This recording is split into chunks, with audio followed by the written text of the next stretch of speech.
Good morning, good morning, good morning. How is everyone doing? Week one is down for me.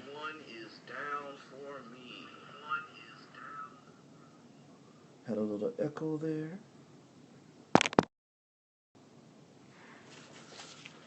Everett, what's going on, man? I'm still waiting for you to pop in that DJ set. You know all the songs. Hey, it's time for you to stop spinning music.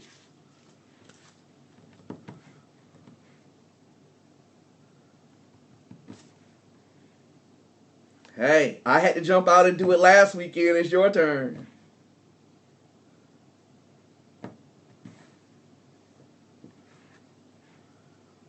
Yep.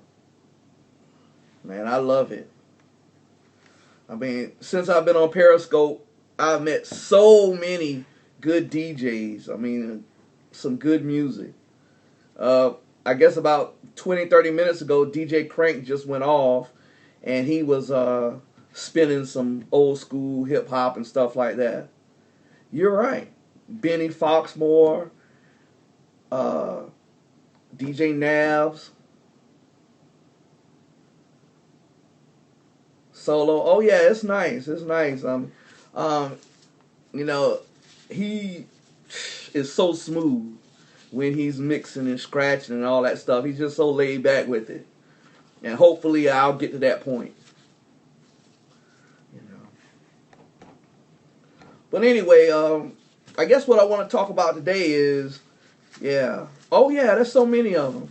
What I've been inspired by this week is last week in Mariel Armstrong's Scope, he mentioned when he was on stage in Vegas, and there were so many people on stage, Alicia Keys, Earth, Wind and Fire, and all of them in like a little jam session.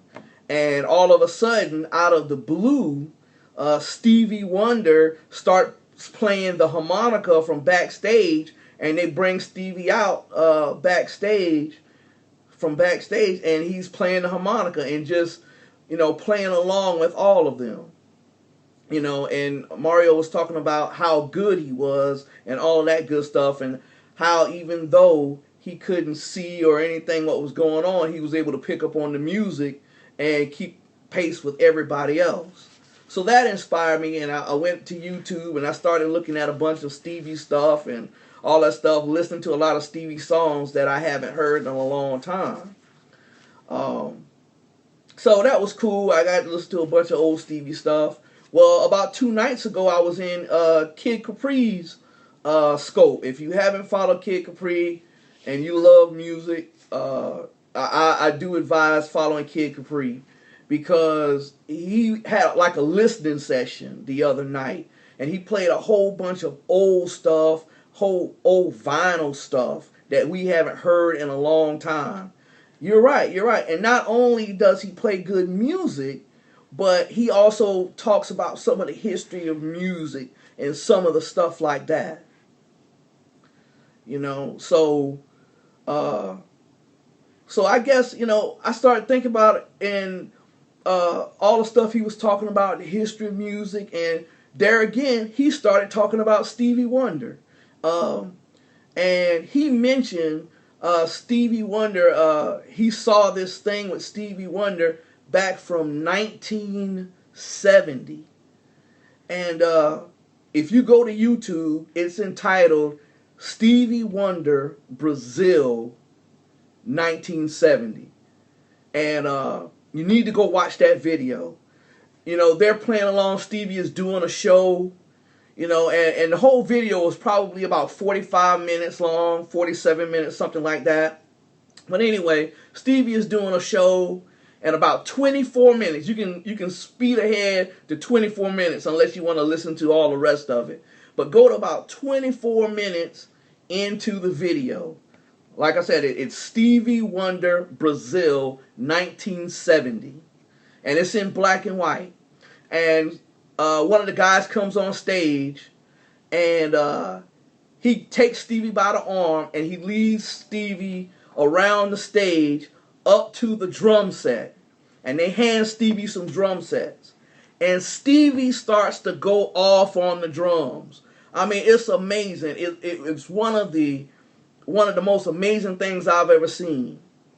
You know, you wouldn't think. We're used to Stevie playing the piano. We're used to him playing the harmonica, but he just starts going off. He starts chiming in with the band, and he starts going off. At first, it seems like, well, Stevie's just hitting the drums. But after a while, he gets into his rhythm, and he just starts going off. And the band is keeping up with him, and he's playing. It was awesome. It's something that everybody should watch.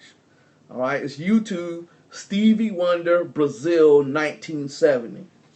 And what that video caused me to do is to go out and look up some more Stevie stuff and the history of Stevie.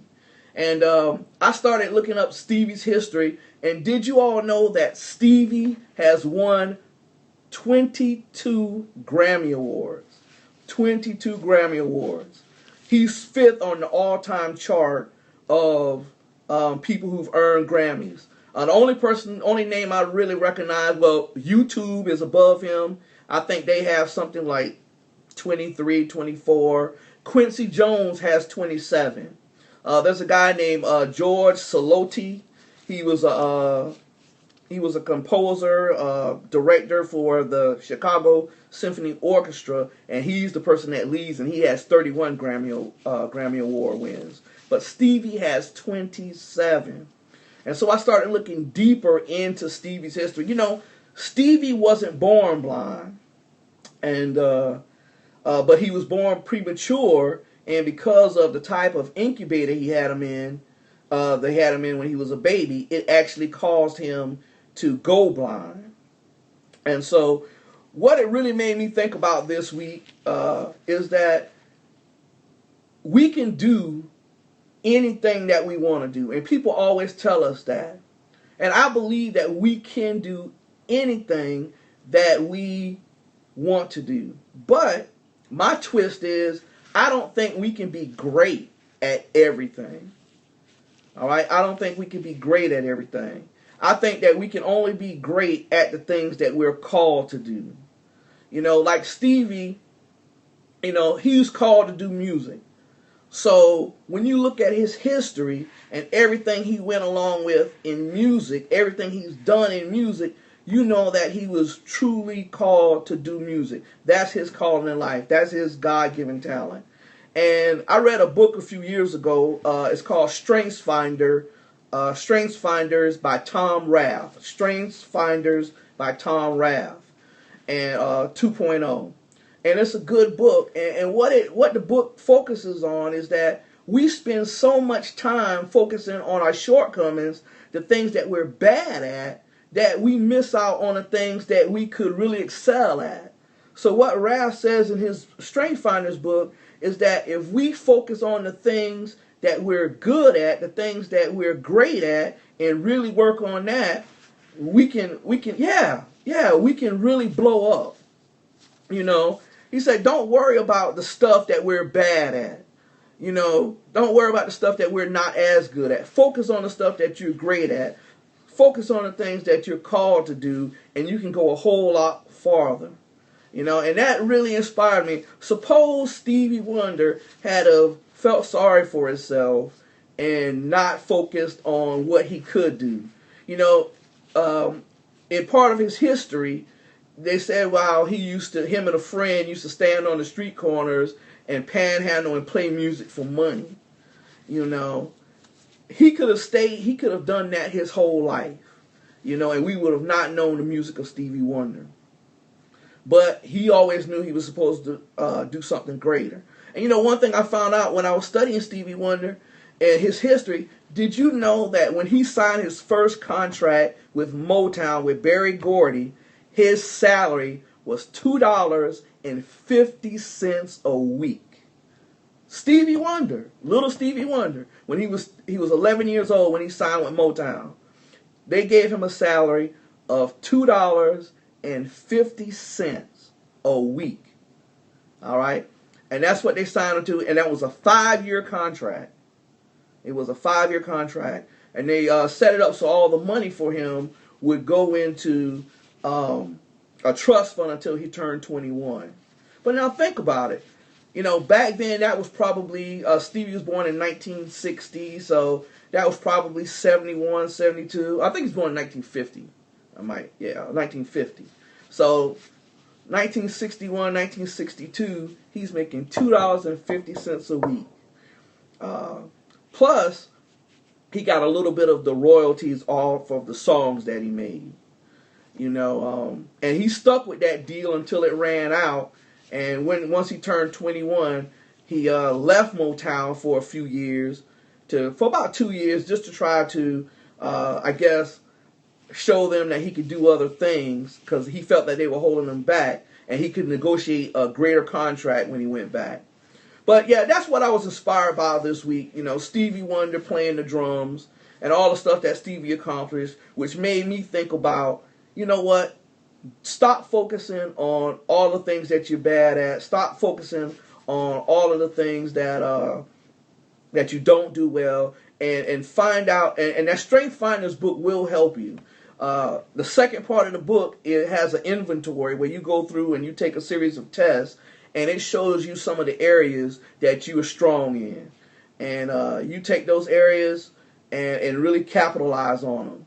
You know, and you'll go a whole lot farther. But anyway, week 1 down, week 2. Thanks for joining me. And I guess I'll talk to you a little later. I think I'm getting ready to head to the house, hook up the controller and maybe some music, and hopefully I'll be back on later and spin some music. But anyway, I hope you all having a super Saturday. I'm Chris Hall, and I will talk to you all later. Yes, sir, Everett. I'll see you later.